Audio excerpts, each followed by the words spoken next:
a biblical perspective on life, culture and current events. This is 2020 on Vision. We're launching our conversation about developments in the Middle East with Christian commentator Stephen McAlpine.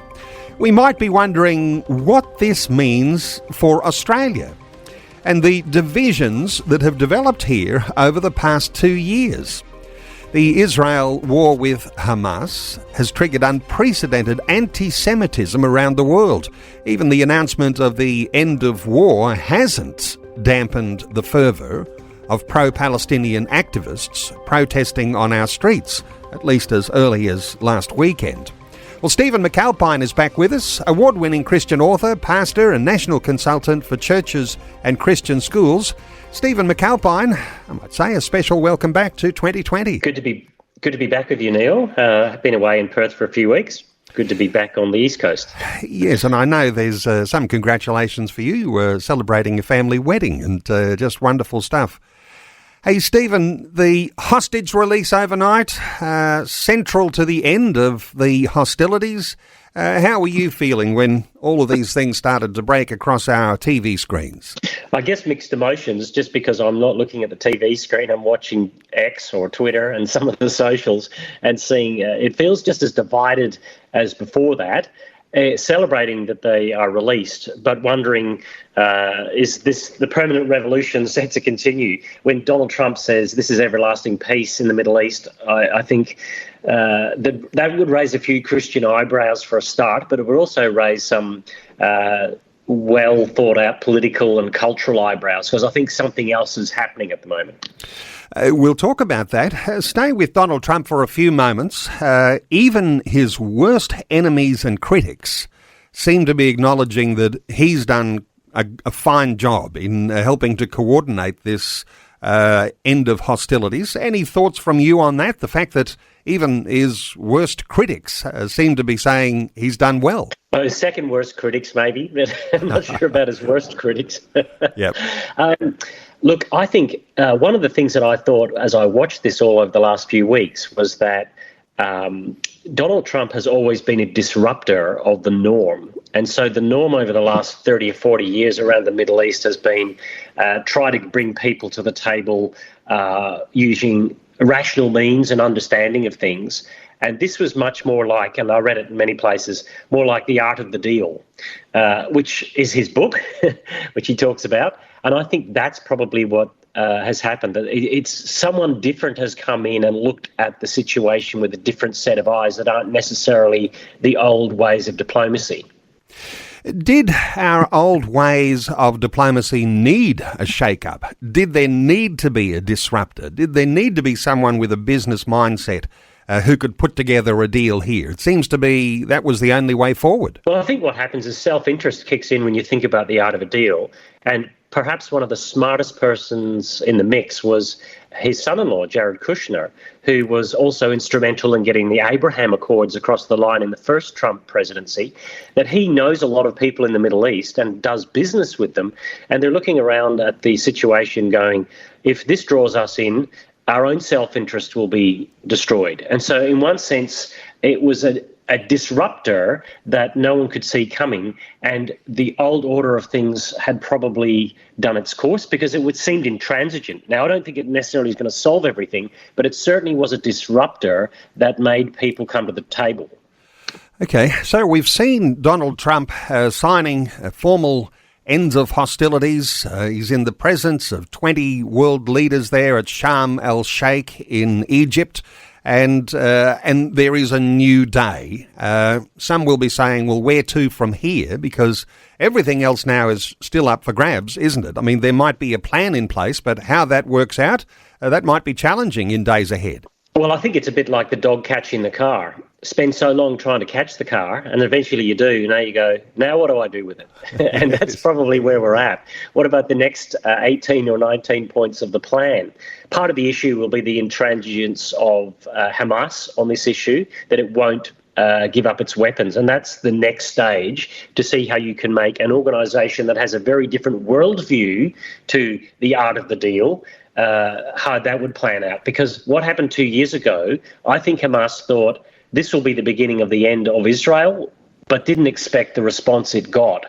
And so I think that things have been shaken up a bit, and Hamas is going to sit down and think long and hard about whether it should give up its weapons, to be honest. Okay, something dark has awakened in the heart and the mind of humanity around the world, around this whole issue that's been going on with Israel and Hamas. Simply we call it anti-Semitism. We thought it had died down post-World War II, but something has sparked and anti-Semitism is back. Do you think it's here to stay? Yeah, I do, sadly. I think it's part of a worldview that looks at, that is very dialectical in its understanding of what the problems in the world are. So it's oppressor, oppressed, colonial, colonised, it's victim and perpetrator. And there's a whole cohort that will put the Jewish people in that setting. The issue for me that's really interesting in the West is that if the Jews are the primary problem in the situation, how come they have not responded in violence anywhere across the West to what's happening? I feel that the Jewish nation and the Jewish people across the world are struggling to comprehend the level of anti-Semitism. And I think what happened 2 years ago on October 8, in response to October 7, was the Jewish nation saying, no one will have our back, we have to have our own back. I hope that people in the West can dial down the anti-Semitism, because it's almost casual in its approach these days, but it springs from a deeper philosophical base. It's across the West, it's around the world. Hey, what does it say about Australia, this anti-Semitism? What does it say about our leadership? What does it say about our politics? Any impressions here from you? Well, as much as I like the Prime Minister, I don't mind him in many things, to be honest. When he says there's no place for anti-Semitism in Australia, that's not true. There was a place the day after October 7, which was the steps of the Opera House. And so everything since then has been trying to dial back that anti-Semitism burst and realising that perhaps we've missed the boat on this one.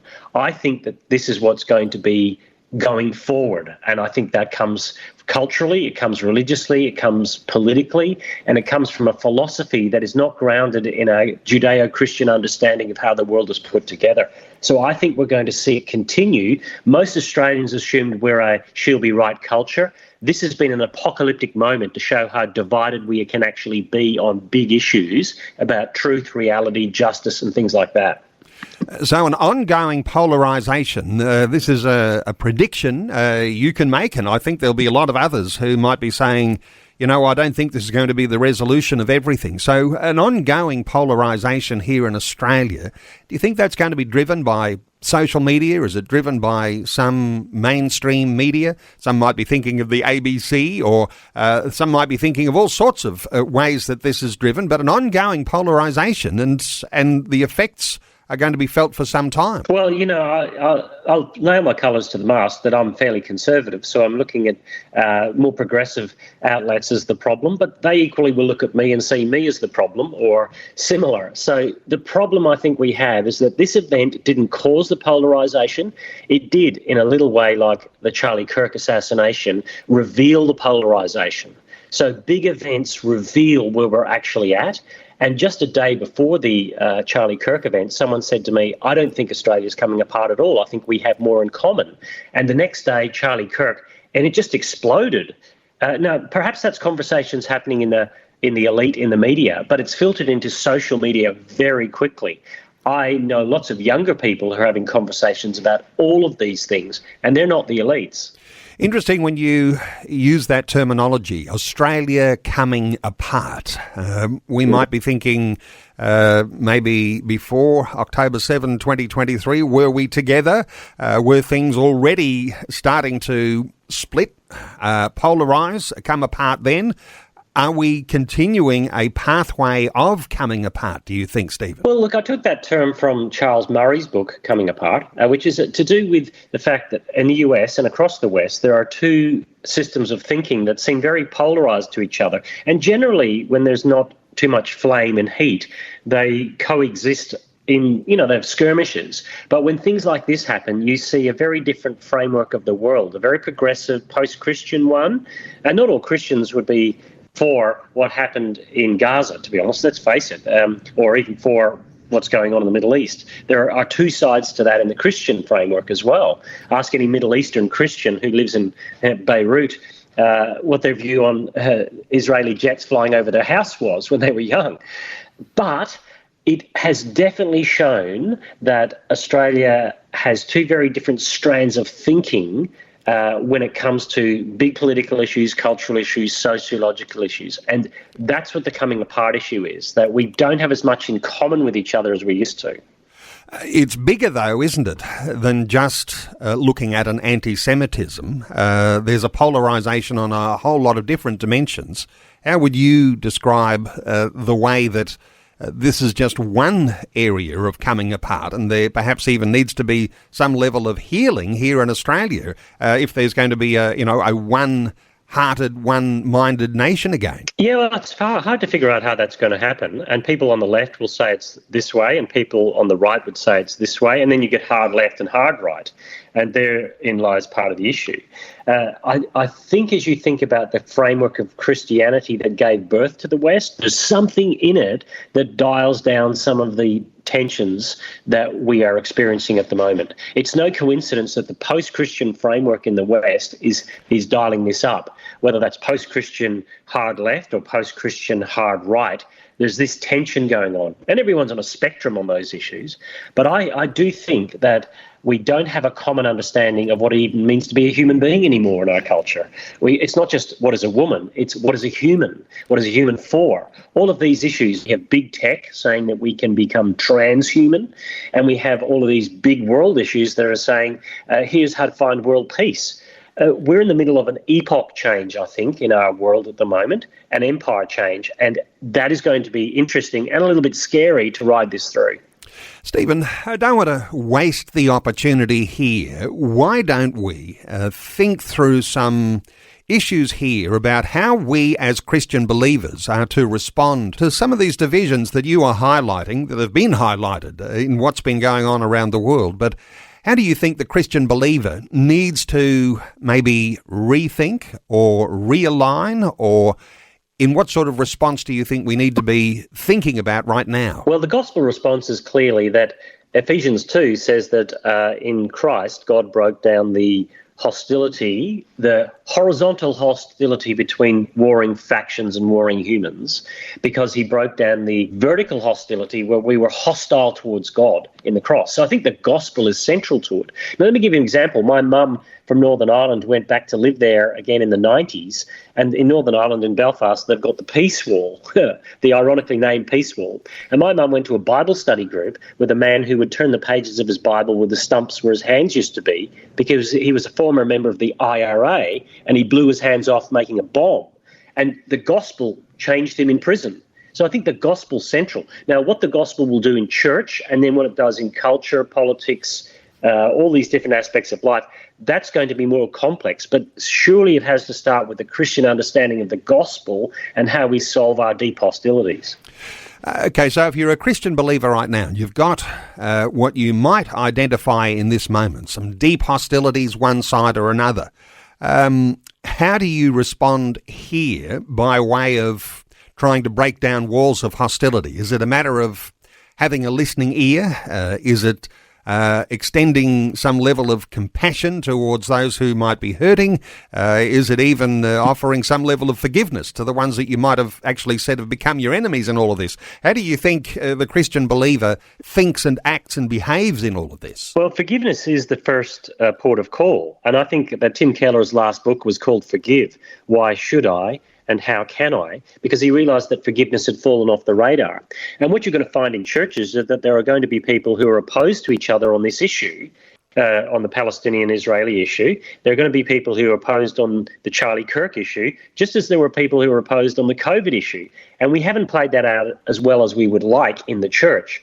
But somehow the church has to be able to look past those differences and see that the God who brings us together is maintaining a unity with us by the Spirit. And unless we can do that in church, very little chance we're going to do it in the political or cultural or social realm. Okay, God in the mix here, Stephen.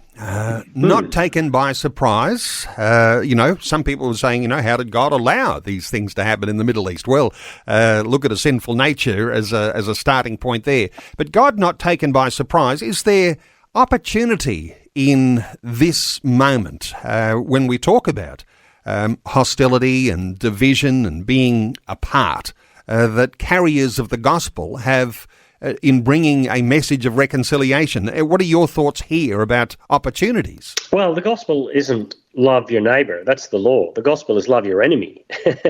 And so the great opportunity is to show that we can have a deeper unity in the gospel than our differences in other areas of life show. Now, the gospel has an ethic to it. So I think if you are pro one side or pro the other side in this, the gospel will dial down your intensity. You won't push as far one way or the other because you'll realise that the gospel doesn't view this group as only bad and this group as only good. We've done that in our modern age. The gospel says that all have sinned, and Romans means all Jew, all Gentile, who were very warring factions in those days. All have sinned. For the one who thinks they're righteous, they've sinned, and the one who you view as unrighteous, they've sinned, and only the gospel can actually resolve that. So the bedrock of the gospel has to be the way the church showcases how we live with difference even in the church. If we can't get that right, there's not much chance of getting it right externally, apart from big peace walls that keep people apart. As you say, it's unlikely that there'll be an end of divisions because people are polarised around these issues that are going on in the Middle East, and there might be an end to hostilities, and we'll be celebrating that. Hey, but more stages of the peace plan ahead, Stephen, and not all guaranteed to go smoothly. In fact, I think you probably can guarantee that, things will go off the rails, and maybe there's some political will or some leadership that might bring them back onto the rails.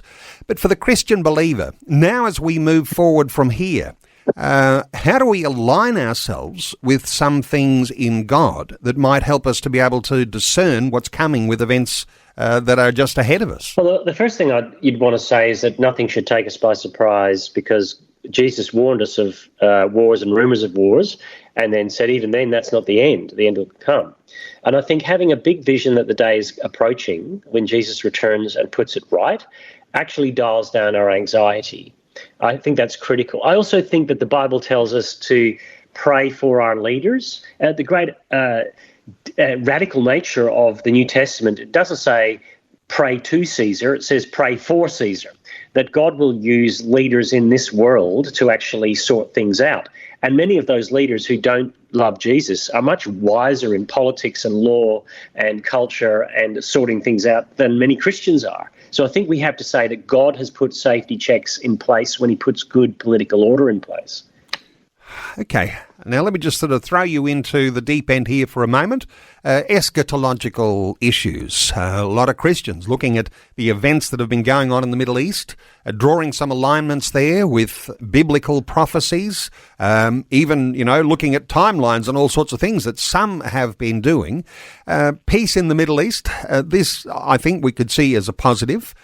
Peace in the Middle East, part of some eschatological timelines and such things too. Do you have any impression around those things? Well, I grew up with the charts and maps and chick comic publications of 1970s and early 80s, so I kind of am very cautious of making strong predictions, because my understanding of the Bible is that all of the promises of God are fulfilled and said yes and amen in Jesus. And so it's in Jesus that we see the fulfillment of what God is calling Israel to be, and that Christians are grafted into believing Israel. Now, where that leaves the land and where it leaves locations geographically, I probably don't want to go too hard and say that. I have been intrigued that though I hold to a view that the Israel of God is the church and we're not a national geographical nation bound, there's something significant about what's going on in that area between the big religious movements. You can't get away from that. It seems to be something significant. What that is, I wouldn't be able to say at this stage, to be honest. Yes, well, big religious movements, different religious mindsets in play, and that might guarantee there's still some struggles ahead. wonderful getting your insights, and really just the start of a conversation like this today, and it's just been fabulous having Stephen McAlpine, award-winning Christian author, pastor and national consultant for churches and Christian schools, as just bringing his insights as those momentous things have happened overnight. You can connect with Stephen at stephenmcalpine.com. No doubt, Stephen, you're writing a few articles on these things. Some of the thoughts we've been talking about today, are they available in written form, and some articles that listeners might be able to glean from your website? Well, I'm just cranking up after 2 weeks in Western Australia celebrating a wedding, but I just got back into writing today, so watch this space, I would say. Okay, well, so expect something around about lunchtime. Yes. Hey, Stephen McAlpine, thank you so much for taking some time to share your really valuable insights with us today on 2020. Thanks so much, Neil. It's great to be with you. Thanks for taking time to listen to this audio on demand from Vision Christian Media. To find out more about us, go to vision.org.au.